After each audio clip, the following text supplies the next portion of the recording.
Segundo viaje a la historia de los papas, las profecías, las verdades, los misterios, todo lo que acontece en este tiempo de sede vacante en el mundo vaticano, en el mundo papal.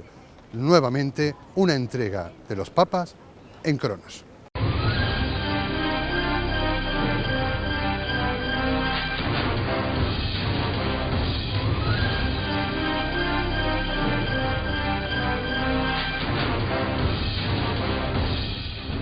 Cronos, con José Antonio Colinet. Esos 300 folios o esas 300 páginas del informe de Batilix, ¿qué podrían contener? Hablábamos de sexto y séptimo mandamiento, hablábamos de pecados carnales y sustracción de lo ajeno. Pues principalmente, fíjate, el primer informe se hablaba que contenía e implicaba directamente al jefe de las obras públicas italianas, el cual, pues, en un pinchazo telefónico que le habrían cometido los carabinieri, habría mantenido una conversación telefónica con un miembro del coro del Vaticano en el que se le ofrecían favores sexuales. Literalmente. Eso habría provocado que se fuera tirando del hilo de una trama realmente dentro del Vaticano que sería un escándalo sexual. Se habla también de un lobby gay dentro del Vaticano. Esto que puede parecer, bueno, pues una habladuría, también se afirma en todos esos informes de prensa internacional que nos han llegado. Un lobby dentro del Vaticano y que, bueno, podría provocar grandes y graves problemas en el interior. Ah, claro. Lo digo por la pronunciación, Lobby Gate, con T. No. ¿No? Lobby gay. ¿Sí? ¿Tal cual? Tal cual. Es decir, un problema... Jugando con el juego de palabras Watergate, pero en este caso Lobby Gate. Un lobby homosexual. O sea, lo has pronunciado bien. Sí. Correcto. Un lobby homosexual dentro del Vaticano. También hay que hablarlo porque, bueno, realmente es como lo han venido comentando a través de los diferentes informes de prensa. Seguimos, si quieres, caminando por esos Batilix, porque no solo nos quedamos ahí, sino que también estaríamos hablando, pues, de problemas, tensiones entre determinados cardenales que tienen un poder específico dentro de la Iglesia. Imagínate que el secretario de Estado y el jefe del colegio cardenalicio estén a la guerra entre ellos y que entre medio se encuentre Joseph Ratzinger. Vale. Pues otro de los problemas que había documentados, incluso haciendo piña cada uno por su lado. Siguiente problema, inversiones vaticanas. Vale. Sabemos que, bueno, la Iglesia mueve un amplio poder económico, que la misma Iglesia tiene un banco propio, el IOR, el Banco Vaticano, y que determinadas inversiones no serían del todo limpias. Ya en su día hubo graves problemas, acuérdate de Marcinkur, aquel jefe del Banco Vaticano que fue exiliado tras aquel escándalo, o como por ejemplo la logia P2 estaba metida dentro de las raíces también del Vaticano. Es decir, todo eso sigue permanente. Han ganado también terreno grupos de poder dentro del Vaticano como el Opus Dei, es algo que no debe de pasarnos, ni positivo ni negativo, simplemente que ha ganado terreno, simplemente. También nuevos escándalos en torno a bueno, algo que trató el cardenal Ratzinger, ya Benedicto XVI, hoy día renunciante, de erradicar, que eran los escándalos de pederastia. Sí, claro. Muchos ha tenido que luchar contra muchos casos dentro de su mandato, ¿no? El último, hablábamos en el programa pasado, Kate O'Brien, cardenal, en este caso, que tiene su sede en Escocia y que ha sido obligado a renunciar. Es decir, como verás, es un conjunto de causas suficientemente graves como para pensar que realmente hay algo más, ¿verdad?, detrás de esa decisión, algo más dentro de Batilix.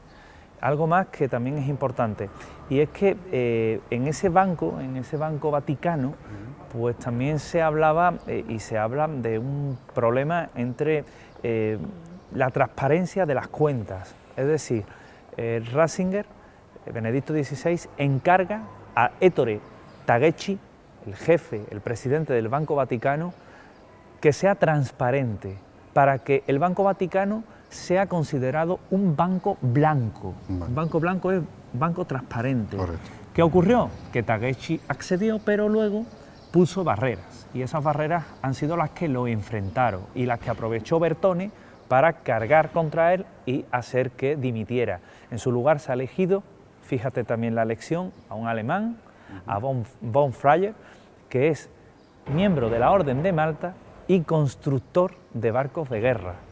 Ese es el nuevo presidente del Banco Vaticano. Es decir, hay un poco de todo, ¿vale? Y que creo que a nuestros espectadores, a los espectadores de 20 Televisión y de Cronos, le queda claro ya que se esconde tras esa palabra tan rara que es Batilix. Vale, ya lo hemos dejado claro, era un poco un apunte para pincelar el programa pasado, que dábamos esas teorías. Vamos a hacer una pausita porque nos vamos a ir ahora ya de lleno al mundo de las profecías papales y de papas extraños o diferentes en la historia. No se vayan, seguimos en Cronos.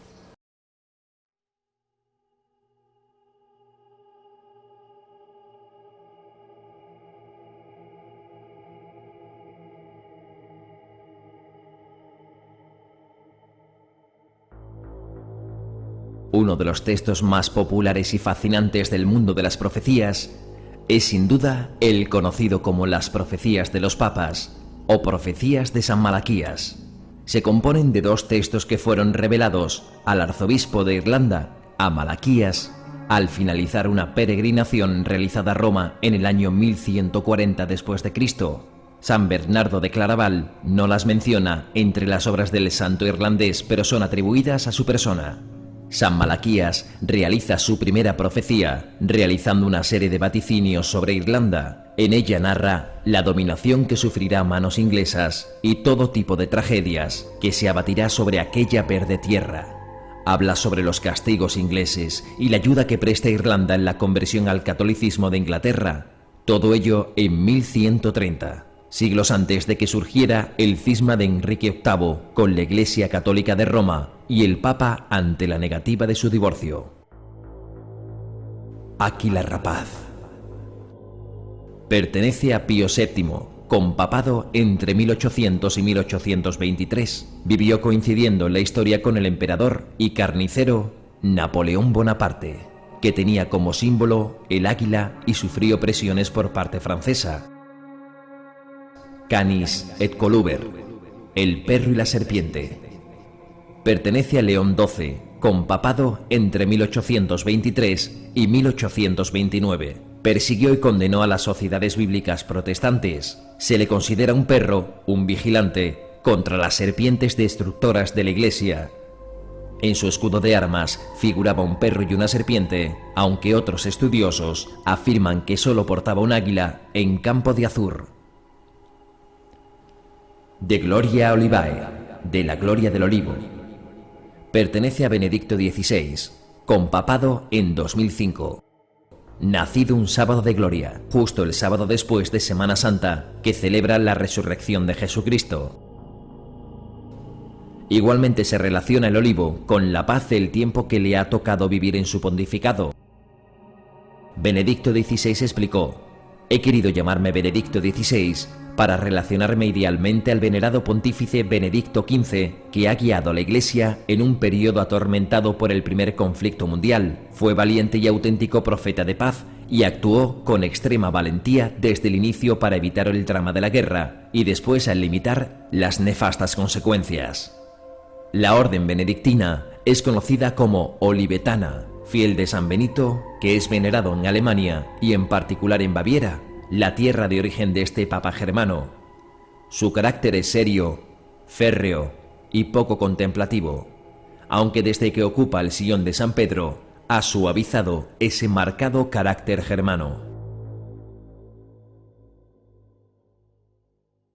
Continuamos con este viaje a través del mundo de lo papable. Evidentemente la historia es ahora, en este tiempo de sede vacante, cuando estamos emitiendo por primera vez estos programas especiales de Cronos en el Palacio Arzobispal de Sevilla. Ya hemos comentado todas las teorías habidas y por haber, y ahora vámonos a la historia. En este caso, a la historia o a la leyenda. Nos vamos a las profecías de los papas. Tú estabas deseando porque es lo que más te gusta. Sí, porque en estos días lo que está siendo muy recurrente es San Malaquías. San Malaquías, el famoso y la pregunta, monje irlandés. ¿lo había dicho San Malaquías que iba a ocurrir esto? En principio sí, Sí. porque él lo dejó escrito. Primero vamos a ubicar quién era San Malaquías. Correcto. Era un obispo irlandés que vive hacia el siglo XI, siglo XII. Él nace en el año 1097 y muere hacia el 1183, más o menos, es indecisa, 1168, es indecisa la cifra, pero de alguna forma es el contexto donde nos vamos a enclavar.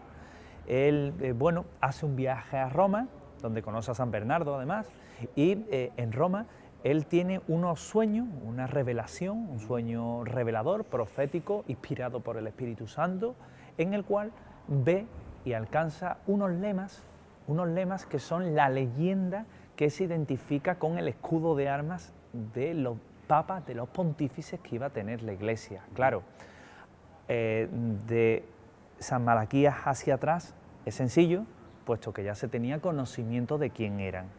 De San Malaquías adelante es bastante más complicado. Es bastante más complicado porque ya es acertar. Vale. ¿Ha acertado San Malaquías? ¿No ha acertado? Antes de seguir, es que llevo años y es mi amigo y lo sabe. Tuve un pálpito hace años de que veía yo de papa, no es una premonición, un pálpito, como se dice en nuestra tierra, de que Fray Amigo Vallejo, cardenal de Sevilla, cardenal emérito de Sevilla, iba a ser papa. Parecía imposible ya por la edad, por esta renuncia a lo mejor hace que esa premonición o pálpito mío se pueda cumplir. Lo digo públicamente, o sea, para que quede claro que todavía no se ha elegido, o sea, que esa premonición la tuve, se lo dije al propio cardenal Amigo Vallejo hace años. Es papable. Es papable, es papable. Lo mismo acierto. Tiene pocas opciones, pero es papable. Bueno, pues ese monje deja esa lista. Hay unos puntos de conflicto con respecto, por ejemplo, en el año 1595 con el Papa Urbano VII, parece que se habría forzado ese lema, pero luego sí es verdad que a partir de ahí hay una serie de lemas que encajan perfectamente. Si quieres nos vamos a centrar en los tres últimos, en el que hace el 109, 110, 111 y 112. ¿Dónde se acaba, según San Malaquías, el mundo papal? El lema 112, vale. Pedro el Romano, el último papa, vale. El que en principio ahora deberíamos de elegir. Vale. Claro, si sale un papa y elige Pedro de nombre, el pellizquito lo coge. Hombre, te asustas porque se supone que es el último que aparece en esa lista, ¿no? Claro, pero vayamos a los papas que hemos tenido. Primero, ese papa que fallece en extrañas circunstancias, Juan Pablo I. Juan Pablo I, el papa bueno también, ha habido varios papas buenos, Juan XXIII es uno de ellos, pero Albino Luciani quizás era ese hombre cándido que transmitía tan buenas sensaciones y que falleció en extrañas circunstancias nunca aclaradas tras 33 días de pontificado. Nunca mejor dicho las cifras, ¿no? Se supone que Jesucristo murió con 33 años, él muere a los 33 días, y numerología que tenemos numerología, 3 por 3 son 9, 9 es el trabajo acabado. Bien. Fíjate también qué casualidad que hemos aquí improvisado. Fallece y su lema, el lema que le da San Malaquías a Juan Pablo I era de la media luna. Bueno. Albino Luciani significa luz. O sea, aclaramos, San Malaquías no da nombre, sino que da unos símbolos que son los escudos de armas de esos papas que han ido casualmente ocupando el sillón de San Pedro. Y San Malaquías, en el caso de Albino Luciani, pues da esa de la media luna, y en el escudo de armas pues tiene una media luna. Y también, curiosamente, muere cuando se va a entrar en la media luna. Coincide, podríamos decir que sí, que tiene una coincidencia que encajaría con el lema de Juan Pablo I. Llega su sucesor, Juan Pablo II, Juan Pablo II, papa polaco, papa extranjero, un papa que no entró papa, pero que salió papa, es decir, entró cardenal y salió papa. Era un papa que además había también otros dos grupos que apostaban por dos cardenales diferentes y al final, como no llegaban a un consenso y sabes que un cónclave se puede eternizar, buscaron un papa intermedio. ¿Quién fue? Juan Pablo II. El papa polaco, Wojtyła, que era un papa estratega, sobre todo. Era un papa que tenía don de mando, estratega y un estadista, es decir, un buen papa, como de hecho ha demostrado ser. Wojtyła, hoy beato Juan Pablo II. Beato Juan Pablo II.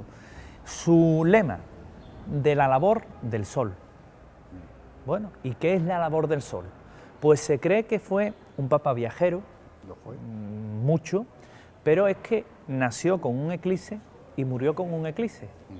O sea, el trabajo del sol coincide cuando el sol queda eclipsado, es decir, acaba su trabajo, que es precisamente irradiar luz. Se cree que coincide también, y además en su escudo de armas coincidía. Es decir, llevamos visto dos papas, dos aciertos. Estamos hablando de que San Malaquías acertó en muchos papas anteriores también. Claro, por supuesto. Estamos definiendo algunos de los últimos. Los últimos, que quizás son los que más nos pueden llegar a interesar. Ratzinger, Benedicto XVI, la gloria del olivo. Papa emérito. La gloria del olivo, que no se sabía muy bien por dónde podían venir los aires de este papa, y fíjate, él elige el Papa Benedicto de la Orden Benedictina, y la Orden Benedictina en su escudo de armas tiene una rama de olivo. Correcto. Con lo cual, la gloria del olivo, y su pontificado posiblemente ha estado para recobrar la pureza y la gloria primitiva del Vaticano, motivo por el que puede haber renunciado. Podríamos decir que coincide también. Y llegamos al último papa, José Antonio. Voy a hacer ahí ya soy yo muy utópico, pero ¿cuál es el símbolo de la paz? La paloma que con lleva una ramita de olivo. Se supone que a lo mejor ha podido renunciar para conseguir la paz entre... La paz dentro del Vaticano. ¿Dentro del Vaticano? Sí, de hecho... ¿no? Por jugar al olivo también, ¿no? De hecho, pudiera ser también una vista, una mirada acertada a lo que es, esa visión de la misión que ha tenido Benedicto XVI. ¿Nos vamos al último? Sí, nos vamos Pedro el Romano. El que nos se toca. supone elegible. ¿Te has fijado, José Antonio, que estamos viviendo una época histórica en muchos sentidos? Totalmente. 2012, los mayas... 2013 en este caso, 2013 era el fin del mundo. Los meteoritos estos que hemos vivido recientemente, el papado... Sí. ¿Qué más vamos a vivir? Bueno, Pedro el Romano. De él se dice que vivirá las últimas tribulaciones de la Iglesia Católica y que el Papa abandonará lo que es la sede en Roma, atravesando la ciudad de las 7 colinas, que quedará destruida tras él marcharse. Vamos a ver, eso es lo que dice San Malaquías. Este Papa que renuncia está abandonando la ciudad de las 7 colinas. Puede ser figurado, evidentemente, pero no deja de ser curioso. Pedro II, es decir, ese Papa Pedro II, que sería el siguiente que llegaría, que viene apodado como Pedro el Romano, es decir, podemos estar hablando de un Papa italiano. ¿Sabes que uno de los papables, Tardicio Bertone, se llama Tardicio Pietro Bertone? Sería un Pedro. ¿Y que es romano? Pues de un pueblo que se llama Romano, no de Roma. Bueno, es una curiosidad. No sabemos quién va a salir papa. Posiblemente incluso te podría decir que el nombre de Pedro podría estar prohibido que se eligiera precisamente para no entrar en el juego de esas profecías. Pero si seguimos con esas profecías, ¿qué más hay en torno a ese lema de San Malaquías? Bueno, pero a mí me ha dejado pensando, ¿eh? O sea, según las profecías de San Malaquías, este Papa cruzará la ciudad, se irá de la ciudad antes de que se destruya. O sea, ahí estamos con un Papa que ha renunciado, que se va de la ciudad de las 7 colinas, posiblemente antes que se destruya. A lo mejor no hablamos de la ciudad, a lo mejor no hablamos del mundo, a lo mejor estamos hablando de la Iglesia. Y en época de tribulaciones, grandes tribulaciones. Si, como hemos hablado antes, los Batilix siguieran haciendo su camino destructivo, realmente habría grandes tribulaciones dentro del seno de la Iglesia. Es decir, que podría cuadrar, si para colmo, el cardenal Bertone, ese cardenal díscolo, o tal vez no, quién sabe, saliera elegido, pues tendríamos toda una profecía en torno a él. ¿Por qué Joseph Ratzinger elige irse de Papa el día 28 de febrero y no porque le guste mucho Andalucía? ¿No? Pues porque es el mismo día que se aprueba mediante un edicto, que el cristianismo fuera realmente la religión oficial declarada en el Imperio Romano por aquel entonces. Es decir, es un día grande para la Iglesia, es un día de conmemoración y es un día elegido a propósito por el cual Ratzinger, Benedicto XVI, lo elige. Podríamos hablar de los papas negros. ¿Lo dejamos para el segundo bloque? Lo dejamos para el segundo Tenemos que bloque. hablar de los papas negros, tenemos que hablar de curiosidades dentro del mundo de los papables y con eso ya cerraríamos este viaje que en 2 programas estamos teniendo a través de la historia viva de los papas y en este Cronos.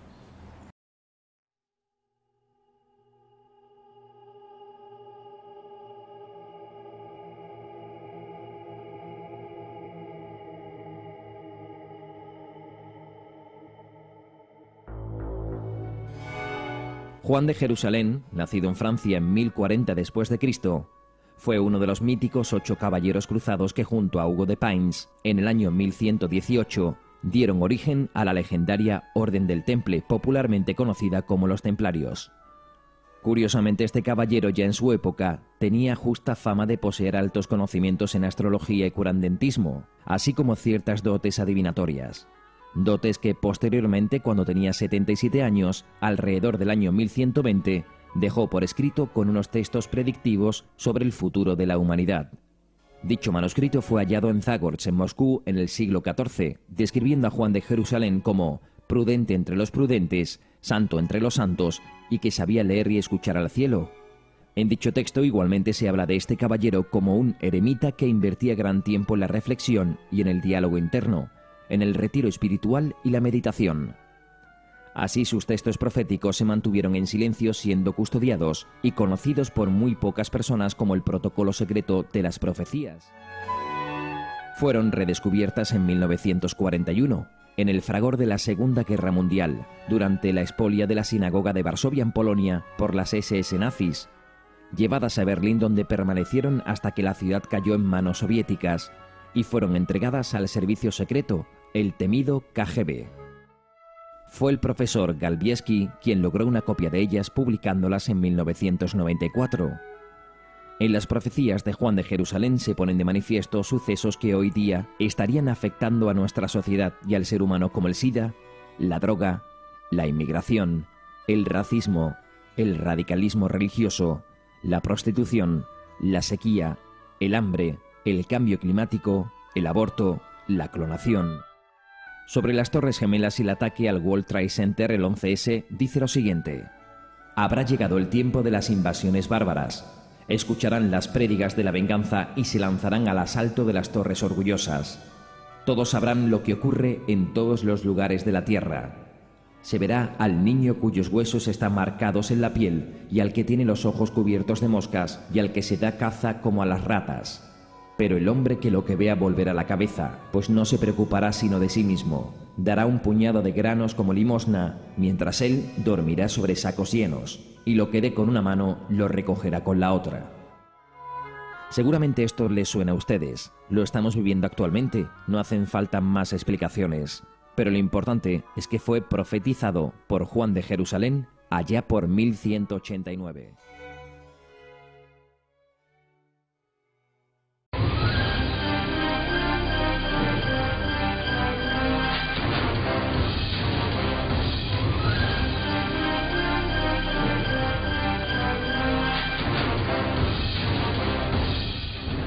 Cronos, con José Antonio Colinet.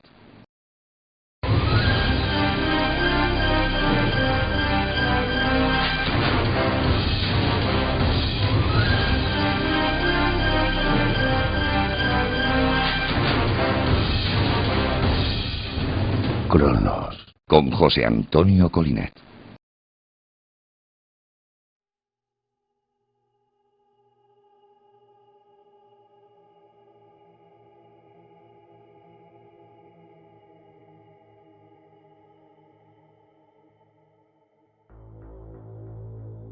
Michel de Notre Dame, más conocido como Nostradamus, ha pasado la historia como uno de los mayores profetas de todos los tiempos, y quizás se ha olvidado esa misma historia de aquello en lo que realmente destacó y fue útil a la humanidad en la época, la medicina. El profeta nació el 14 de diciembre de 1503 en Provenza, en la población de Saint-Rémy, hijo de René y Jacques de Notre-Dame. Desde temprana edad gustaba de reunirse con sus abuelos, Jean de Saint-Rémy, Pierre de Notre-Dame, ambos médicos y médicos personales del rey Renato y de su familia, en especial del duque de Calabria y Lorena. Fueron sus abuelos los que, desde muy pequeño, instruyeron a Michel en la lectura, los idiomas y el estudio. Aprendía muy rápido aquel joven y pronto dominaba idiomas como el latín, el griego y el hebreo. Fue Jean de Saint-Rémy quien le enseñó el dominio de las ciencias astrales, la astrología. El tiempo que le toca vivir a Nostradamus hace que conviva con una de las peores enfermedades de la época, una de las que más mortalidad provocaba, la peste. Aquel brote se llevó por delante la vida de su esposa e hijos, y Michel comenzaba a estudiar las causas de la enfermedad. Gracias a sus conocimientos impone una serie de medidas sanitarias extremas, una limpieza total, la ingestión de cápsulas de vitamina C para reforzar el sistema inmunitario, y todo ello, apoyado en sabios consejos, salvan la vida a miles de personas, pero no logra salvar a su familia más querida. El dolor que provoca la muerte de sus seres queridos hace que Nostradamus desarrolle aquella ciencia enseñada por su abuelo y que casi tenía olvidada. Se vuelca en la práctica adivinatoria y surge la aparición del Michel de Notre-Dame profeta, cuyo recuerdo ha perdurado hasta nuestros días. Pronto recopiló una serie de sueños proféticos en sus almanaques adivinatorios. Estos fueron muy populares y solicitados en la época, y comenzó a escribir sus míticas centurias, 10 volúmenes donde cuenta los resultados de sus visiones y profecías. Nostradamus se convierte en una persona odiada y admirada a partes iguales. La sociedad media de la época le tenía miedo. Ese miedo se transformaba en odio y temor. Sin embargo, la alta sociedad y realeza abrazaba al médico por su genio y sabiduría. Así pasa a ser protegido de la Casa Real francesa. Todos querían que le realizara sus pronósticos astrológicos, mientras la Iglesia contemplaba aquellos actos como una irreverencia supersticiosa. Centuria 1:35. El león joven superará al viejo, en campo bélico por singular duelo, en jaula de oro los ojos le atravesará, 2 choques, uno después morir de muerte cruel. El 29 de junio de 1559, durante los festejos por la boda del rey de España con Isabel, la hija del rey de Francia, Enrique II participó en los torneos que allí se celebraban. En el primero resultó victorioso, pero en el segundo, el joven conde de Montgomery le clavó una enorme astilla de la lanza que le atravesó un ojo. Murió luego de sufrir más de 10 días. Napoleón Bonaparte, Centuria 1:60. Un emperador nacerá cerca de Italia, que será vendido muy caro al imperio. Dirán con qué gente se alía, que les parecerá menos príncipe que carnicero. Napoleón nació cerca de Italia, en Córcega, el día después de que esta isla fuera anexada a Francia. El Senado francés lo declaró emperador de Francia. Construyó un imperio extenso, pero a su muerte, Francia perdió gran parte de este. Sus batallas fueron las más crueles que existieron. Fallecieron muchas personas y por esta razón el apodo de carnicero.